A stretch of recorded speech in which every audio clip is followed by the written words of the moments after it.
issues that affected our generation. And so as part of that, I started acting and singing and writing plays, and so that was like the beginning of my interest in filmmaking. The Seawall. I'm going to ask you later about what prompted it, but you had to have been a young boy having seen the Seawall before you left Guyana. And as much as it aches me to take you back further than 9 years old, what do you remember of Guyana before you left? Taking me back, the whole film, the feature we're working on of Seawall is all about this, but it's very emotional because it's what I remember. It's a film from a child's perspective, a child's mind's eye, and in spite of what we hear in the media and what we read about Guyana, and you know what we know historically about what happened in the 70s and all that stuff. From my perspective, it's one of the most beautiful places that I've laid my eyes on, and it's beautiful because I'm so connected to it, and I can't shake it. You know, we moved to Brooklyn. I've traveled. I've been in Paris. I've been in London. I've been everywhere, and I'm like, Guyana is a really beautiful gem in South America that people need to know about. So what I remember is stuff like, you know, going along the Seawall to there's a drive-in theater down there. It's a long time there. A long time ago. And I remember, you know, hanging out on the Seawall on Sundays with my family, my friends. I remember all the rich fruits and vegetables and trees and birds, and just it's raw. It's like a raw nature. And you know what I was thinking today? Before I came here, I was thinking that you know we all work really. People leave the Caribbean and leave all these countries to come to America to work really hard to become successful, be bankers and attorneys and lawyers, and you make tons of money, and and then you want to go have a vacation. And where do you go? You go to the Caribbean, you go to places like Guyana, you go to the Bahamas, and I'm like, well, I'm from there. It's our roots. Like that's that's where I'm from, and I'm so proud of it. And I think that part of my movement, part of my idea with this film and connecting with this amazing community of artists is that let's hold up the beauty that we see in Guyana, in our country, in all of our Caribbean countries, like in Cuba. Yes. And I was just in the Bahamas, and it's like there's some beautiful people with rich history, and we need to own that. Post-colonization, it's 2015, it's a new year, and I'm all about just owning that and having fun with it, and being an artist and being creative with it. So, who is an elder or an older person who stood out while you were growing up in Guyana, and how would you say they influenced you? Wow, this is a deep question. I would say my grandfather. I was named after him, Richard Mason. Because he was the first person as a kid that I saw was an artist. I remember in our house in Kitty, he had a guitar, and he had tons of notebooks. So he was always writing stories and writing stuff and taking notes. And he would always like bring us around and tell us stories just about the past and Guyana and just about the future. And I think that was the beginning of my imagination from my grandfather. So he was the elder that I sort of I really admire, and he inspires me to this day. I like that, the beginning of my imagination. I must remember to use that in some context sometime. I love it. I love the melody of it. Recently you screened your short film, The Seawall, at the Havana Film Festival. Which, for those who don't know, is the oldest film festival in the region and the largest in Cuba. Describe for us what it was like witnessing this international audience as they reacted to your film. Okay, first I want to say, Selman, I was beyond excited to visit Cuba, because we have so many misconceptions and so many. We don't know what to expect about it, and when I first got there, I was nervous, and I didn't know what to. it's one of the most beautiful places on this planet. And I think that there needs to be places like Cuba on this planet, where, and that may sound controversial because it's communist, but there wasn't that idea of capitalism and where people are competitive in the way that we probably know it. And I felt really welcomed, and I think being part of the Caribbean community, I felt beyond welcomed. The Cuban people, they love cinema. They lined up around the block. There were to watch your film, to watch my film, and to watch well, it wasn't just my film. Right. It was part of my film was part of the Trinidad and Tobago Film Festival. They curated a bunch. There were five films, and I was one of them. Amazing films, and mine was short. They had a couple features, and the Cuban people wanted to see what we had to say, and that made me feel really good. They lined up around the block, and they paid 2 pesos to watch cinema. I mean, I hadn't seen lines like this in I don't know how long. Giving me goosebumps, man. And I have photos. Yeah, it was incredible. It was so inspiring because they wanted to see they wanted to see and hear our stories. You're talking about the Trinidad Film Festival. How did you get involved with TTFF, Trinidad and Tobago Film Festival? Trinidad and Tobago Film Festival. They're awesome, by the way. They were just voted one of the top 25 film festivals in the world, I think, or the country. We can fact check it. But one of the top 25 film festivals to go to. And this was right after I was there in September. They actually contacted me because the Seawall short screened a few places in the Caribbean, and through this distributor, Anansi Studios, it's been online, and I think someone saw it, and so they contacted me to come to the festival, and it lives up to that credit it just really recently got, because it was just the best connection of Caribbean filmmakers from Trinidad, Jamaica, and all the English-speaking Caribbean communities. But I think why Trinidad is so amazing and TTFF is so amazing is that they decided to include our Spanish-speaking Caribbean brothers and sisters to be part of the festival. Because I think it's easy to say the Caribbean is English-speaking or it's Spanish-speaking. So we had Puerto Rico, we had Cuba, and the Cubans showed up in Trinidad and they turned it out. They took a lot of the awards, a lot of great films, and so there's a great partnership with Trinidad and Tobago Film Festival and Havana in Cuba, and so they invited Trinidad and Tobago to bring a few films that they selected that they thought would be great for Cuba, and I was fortunate that they chose the Seawall. Why you think in your quiet moments? Why you think they chose the Seawall? I don't know. Well, I think here's the obvious question I answer.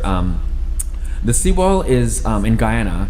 For those who don't know, it's a man-made structure along the coast of Georgetown. It's about 280 miles, and it stretches all the way down the country. And it was made to protect the country, Guyana, from flooding because it's below sea level. Similarly, in Cuba, there's what they call the El Malecón. Yes. And it's the Spanish word for seawall. And it's the same thing. It was built in the early 1900s when America was involved with Cuba before the embargo. And it stretches along Havana, and it's the similar identity. It's beautiful along the coast.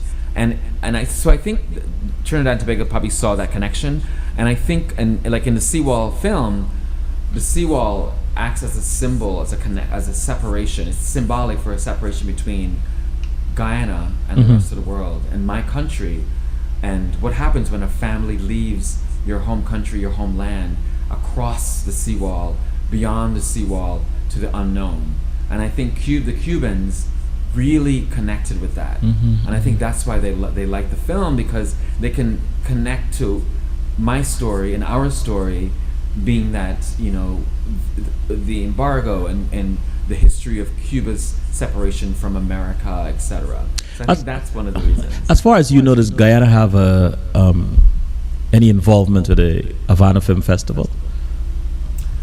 As far as I know, I would say Not directly. I think I was the first. Really? I think I was the first person to from Guyana to be able to be able to do that, to have that presence, and it was an honor.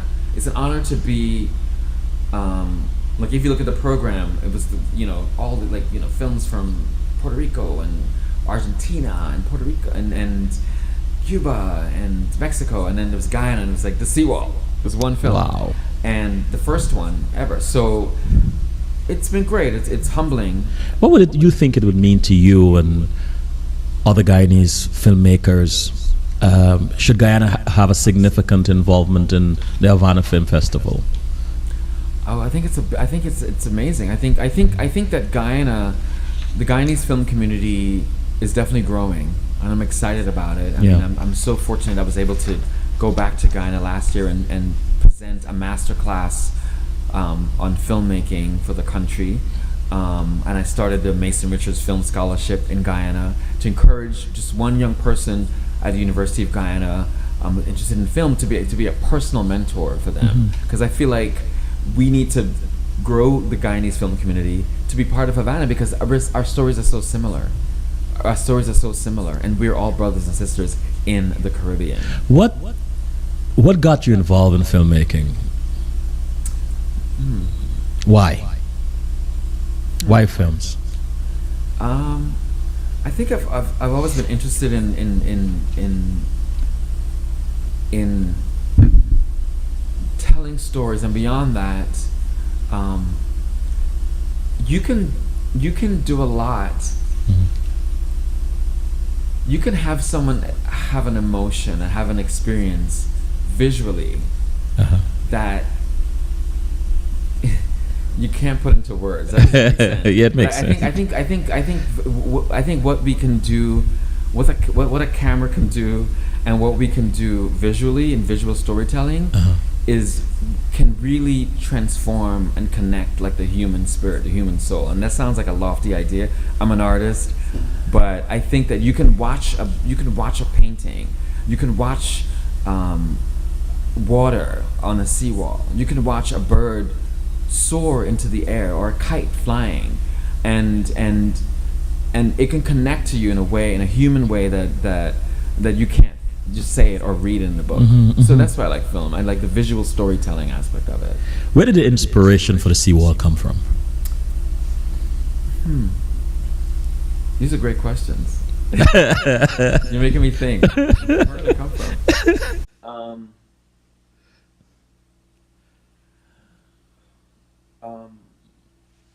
When I was in film school, I made a bunch of films that were funny, that were like comedic, they were cool, they were experimental. And when it came time to make my thesis film, I wanted to do something that was substantial. Okay. Right? And I wanted to, I never went back to Guyana since I left at 7 years old. And so I had the idea I would go back to Guyana and just do like a short film there. So the inspiration was just to go back and investigate my childhood and my past. And I didn't know there was going to be this. I didn't know that it was going to be this intense, because I didn't know that living in America and living and growing up to be a full adult, that there were so many things in my past that I needed to reconcile with, and that we all do, and how important our past is to our future. And so I went there to make this film just to be interesting for film school as my thesis, and then cut to 3 years later, it's screening all over the world, and now I have a full feature, a bigger story about the adult character going back, and it's something now that I just have to do. It's no longer a film project, like a graduate thesis project. It's no longer something for fun. It's something a story that I have to tell, and I know that there's a community of people that have similar stories, that you want to see yourselves, they want to see themselves on the screen. So something that I'm on a train, and I gotta keep going. What was the hardest scene to film in the Seawall? The hardest scene to film?